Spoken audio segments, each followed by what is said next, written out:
This is your new life. This is who you are. Your new norm is you wake up and you suffer. When you know everybody's gone home to their families, but you want to be the top salesperson in the world, or you want to be the best lawyer in the world, whatever it is, when everybody leaves to go home and there's only one light on in a building, a 15-story building, and only one office. Every office is dark. There's one office with one light on, and as those motherfuckers go from the club, they look up every day, 2 o'clock in the morning, they see that, and that light's always on.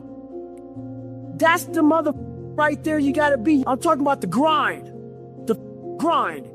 Your feelings have to go away. I choose to keep going forward, but you get to a spot in that race where you don't know what to do. And that's when you find out what you're made of. And I made a decision to go all the way in. And a lot of us have this mindset of balanced. But if you want to be part of that 1%, I'm sorry to say, you got to throw that balance shit in the wind. The only way you can do it is if you go all the way in. It's okay to be unbalanced for a while. It's okay. Don't be all this stuff people say. You got to be balanced. To be the best in the world at what you do. It's not about being a Navy SEAL, people. The best at what you do, you have to be unbalanced to find every bit of energy and strength that you have to pull it off. Then you get balanced once you become great. And talk to your family and say, I'll be home, but not today. So the thing about it is the unbalanced mind allows you to do everything at a level that most can't even fathom. They look at you, they see you grinding and grinding and grinding and grinding. And while they are at this mediocre level, you slowly rise and rise and rise. I call it front loading. If a lot of you right now want to be the best, you front load your life. So then that family that you were unbalanced with, you bring them on board when you're 40, 50, and 60 and say, okay, now I'm home forever because I'm making a shit ton of money. Or whatever the hell you're trying to do. The barbaric life that I live, that you have to live, the almost obsession that you must have to be great, you can't put that shit in a book, bro. You can't put it in a book. You can't. You can't write about it. It has to be experienced. And you can't even, after you experience it, to write it in a book, it would seem like he needs to be locked up. It's too gory. It doesn't make sense for a guy that every second of the day, he is trying to extract more from something. He's constantly thinking, he's constantly disciplined, never going off the path. Whatever is injured on him, he figures a way. It's a conqueror's mindset. And very few people, if any, can really understand what that is. Like, I'm almost 50, and I've been this way for almost 30 years. Hey, what were you doing for the last 65 hours? I know what I was doing. I was running all up and down the mountains, getting it in, doing what I preach about. No one really gives a f***. You have to continue to live your life, or you can choose to be doomed and become a statistic. Everybody has a savage mentality. It's a primal instinct, whether you believe it or not. We all have it. I'm trying to hurt every mother feelings in the world. Anybody who thought I wasn't going to be somebody, it's never enough. Like a dog. I got a little bulldog at home, and I can't feed that mother enough food. That's me. I leave no scraps on the table for anyone to pick up. And that's the mentality that you must have if you want to be great. People wonder, how do you stay hungry all the time? Because after I accomplish something, I don't sit back like a lot of guys who graduate buds, graduate this, graduate that. They get comfortable. They wonder why I'm getting weak, man. I don't know, I lost my edge. What's going on? Because once you hit the top of the mountain, guess what happened? I'm good. So you wonder why you're falling down now. Because once you reach the top of the mountain, you got to build another one. That's mediocrity. There's a lot of people in mediocrity who have a nice resume, but they're one-timers, man. They hit a one-time deal. They busted it open, got a lot of money, but they're good. You're mediocre now, man. What are you doing today, tomorrow, the next day? That's why I'm listening to theorists. I don't listen to all that bullshit. I listen to a mother who's like this, man. What's wrong, man? I'm tired, dude. Why are you tired? Because tomorrow, I gotta do the shit again, man. Whatever the shit is that made me nauseous and sick to my stomach, it made me hurt, I still must grind. There's no ending. And that's the person I listen to. That's the person who's gained knowledge. You gain knowledge through suffering. And on the other end of suffering is a world that very few have ever seen. It's a beautiful world because that's where you find yourself. You don't find yourself in over here. You find yourself on the other end. Like the 100-mile race I was on, I ran it for 24 hours. I found myself on the other end of that race. That 19 hours, I found, wow, there's a whole nother world out here that I've never even saw. But the world's in your mind. And that's what all that mediocrity is about. Mediocrity is contagious. It's never enough. There's zero finish line. There is a time limit on everything, my friend. Everything has an expiration date. There is no tomorrow. Some of us get granted a tomorrow, but there really is not one. Every day I wake up and I don't want to do some shit. I'm like, okay, man, do you want to be a bitch today? Do you want to feel like a little bitch? Do you want to walk around all day knowing that you could, but you didn't? So it's perform without purpose. You have to learn how to get up and do shit when you ain't got no 5K, no 10K, nothing. Nothing exists. Your life sucks.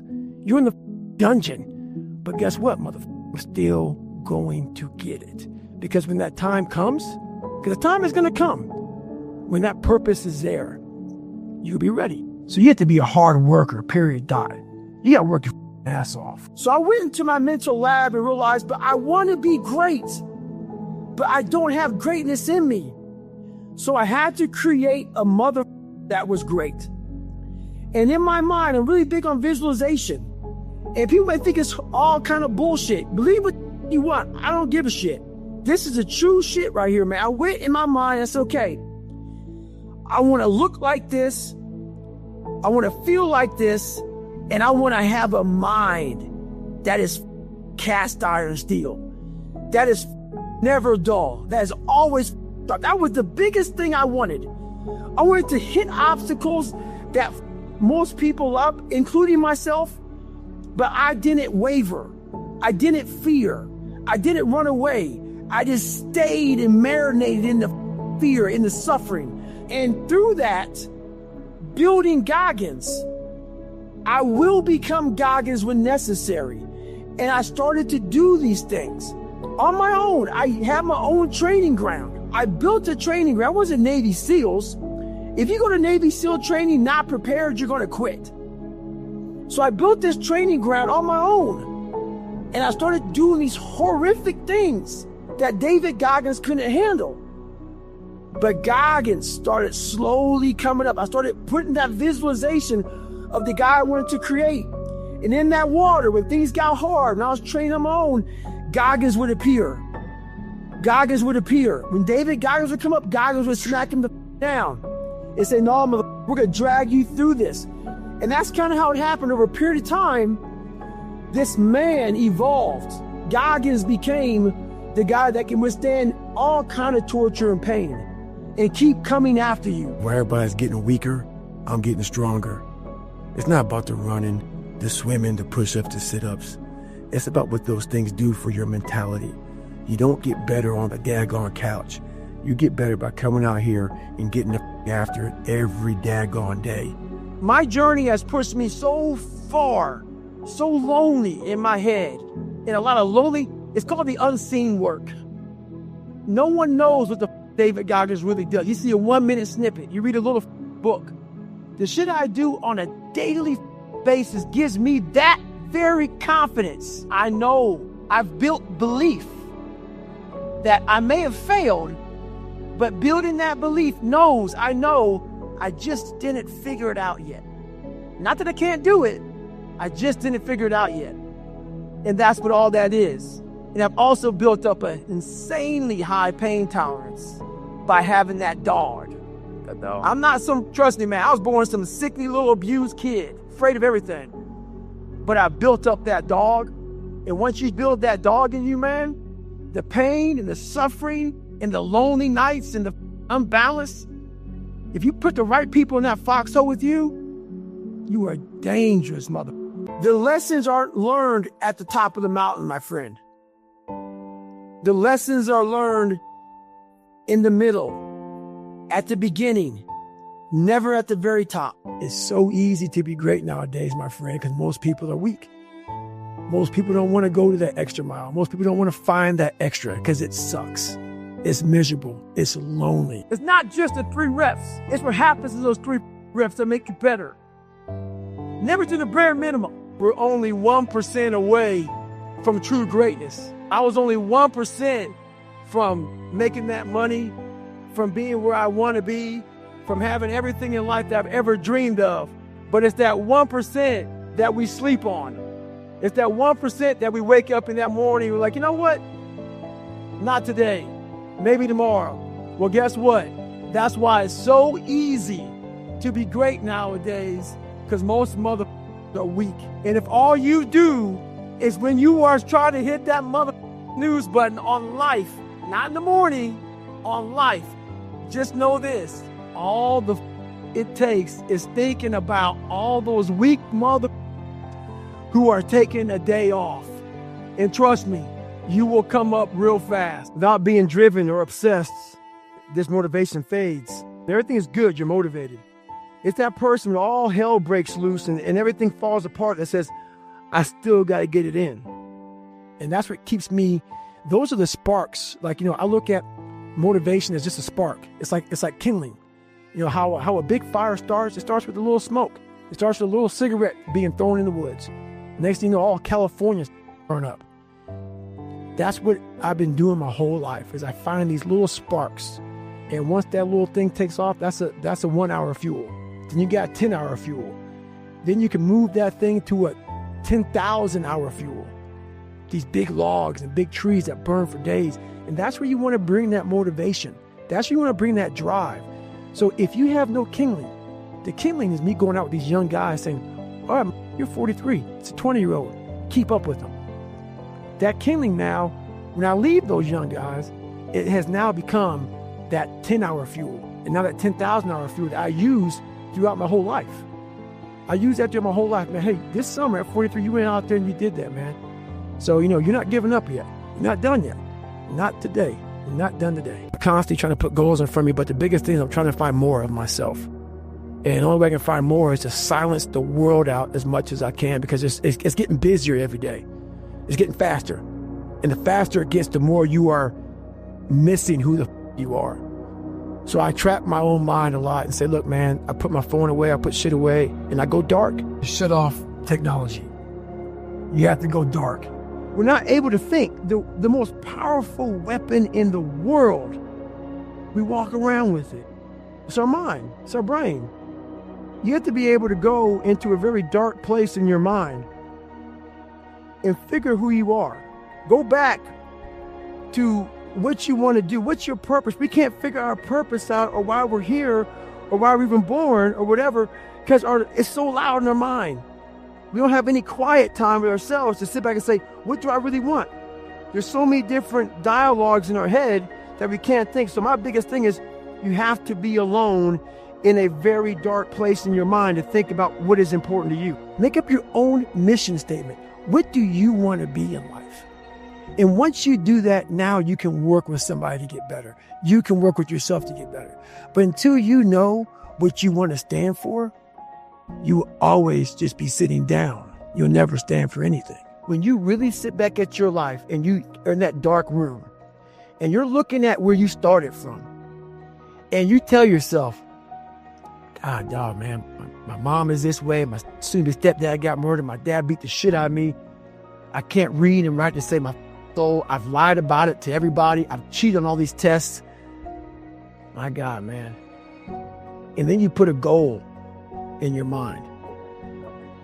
How are you going to feel, man, when you accomplish this goal coming from that shit? Coming from the hell you came from. A lot of people start from a good starting point. You have a good foundation. What if you can surpass all of these mother?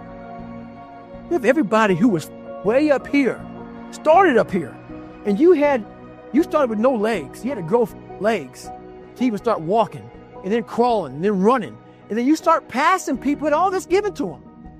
I had to use all this negative shit that was making me weak and horrible as a person. I had to use this as the power that now fueled me. I had to flip it on its head and say, hold up. This might be exactly what I need. The darkness is exactly what I need. It's how you look at your situation.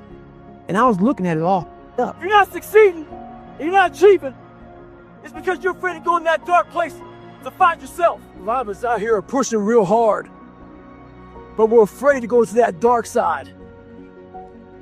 In your mind, when you push real hard, you have this door in your mind. And a lot of us don't want to open that door. Once you open that door, you're in a tunnel. It's a dark ass tunnel. And you can't see shit. But there's one thing about being in dark places. If you have the courage to stay in there long enough, your eyes will start to adjust to the darkness. Your body and mind will always adjust to more suffering, to more pain. If you want to push harder, know this. Your mind quits way before your body does. So you have to be willing to go way into that darkness and find more yourself, because on those dark days, you still have to find more. When I was in the military, I went to this school. It was all about projects. They give you a wheelbarrow with 5 people, but the wheelbarrow had no wheel. They give you big ass cinder blocks, 2x4s, and you had to get all that shit from point A to point B at one carry. Then once you get creative, when I was born with all kind of heart issues, lung issues, bone issues, so I had to get creative. I didn't have a lot to work with. A lot of you use that as an excuse. You don't have a lot to work with, so you want to die all preserved. Make sure you die being used up. Find out what you have and get maximum potential out of that. You always must be ready. Always be ready. Never get ready.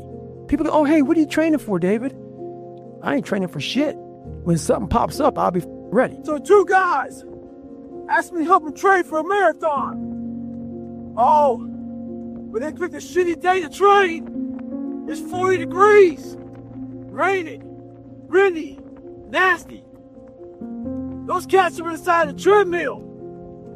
You can't let conditions dictate your outcome. They believe that if it rains or snows or it's too windy, they may cancel the marathon. They ain't canceling shit. You better train with every condition they give you.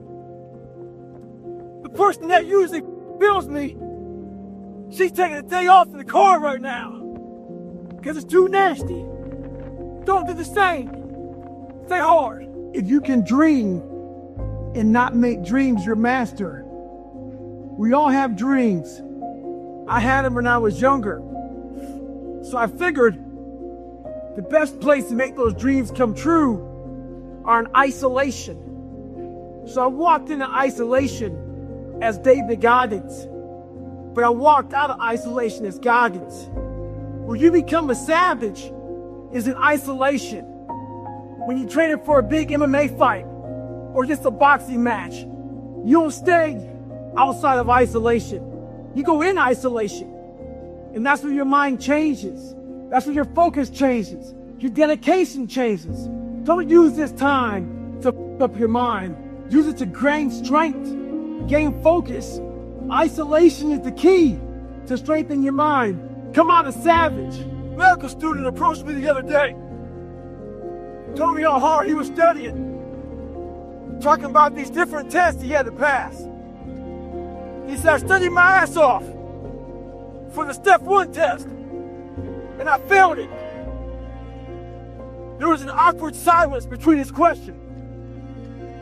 I was waiting for more. There's a saying out there in the military. They say first time, every time. Well, I wasn't that guy. I failed everything I did the first time.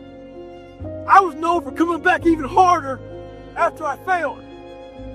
Success isn't a straight line. It's a maze. And when you think you figured that maze out, you hit a wall. And you gotta turn around and start again. You have to assess yourself. After you assess yourself, you have to formulate a plan. That plan is to fix what the is wrong with you. If you don't do that in life, you will continue just to lay there and die and rot away. So make sure you do one thing for yourself in life. Make sure you save yourself. Assess yourself and fix the problem. Think about how many years, months, hours, seconds, days, all that shit you have wasted on people who suck the life out of you. Today's a good day for you to go through and shit can those motherfuckers. Shit can those motherfuckers who only call you when they need something. Shit can those motherfuckers who can't get over shit. Who continue to bring up shit from the past. Who can't move forward. Life is short. Life is precious. Spend that time with the people you love. The people you want to give that time to. Real friends, real family. Everybody else, they're just sucking up the air you breathe. You need that motherfucker to be hard. Stay hard. The most important step we'll ever take in life is our next one. But a lot of us get our feet stuck in concrete. We get our feet stuck in concrete because we're afraid to make enemies. We're afraid to speak what's on our mind.